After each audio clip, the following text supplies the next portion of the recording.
Hi views, இன்றைக்கி நம்ம தேவி life ஸ்டைலில் என்ன பார்க்க போகிறோம் பார்த்தீங்கன்னா, ஜீவசமாதி அடைஞ்சவங்களை தான் பார்க்க போகிறோம். இவங்க வேசார்படியில் தான் இருக்காங்க.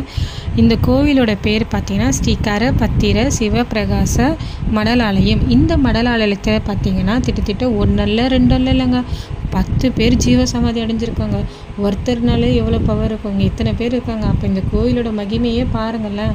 அது மட்டும் இல்லாமல் இங்கே மூலவர் சிவபிரகாசன், அதாவது பெரியவருங்க. அவர் தான், அவருக்கு மேலே லிங்கத்தை பிரதிஷ்டை பண்ணியிருக்காங்க. இந்த லிங்கம் எவ்வளோ ஸ்பெஷலாக இருக்குன்னு நீங்களே பாருங்களேன்.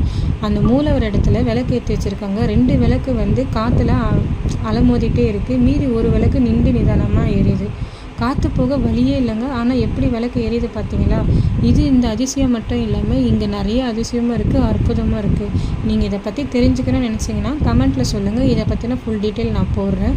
இது இல்லாமல் இங்கே இருக்கிற தெப்ப குளம் எப்போவுமே தண்ணி வற்றாதுங்களேன். தேங்க்யூ.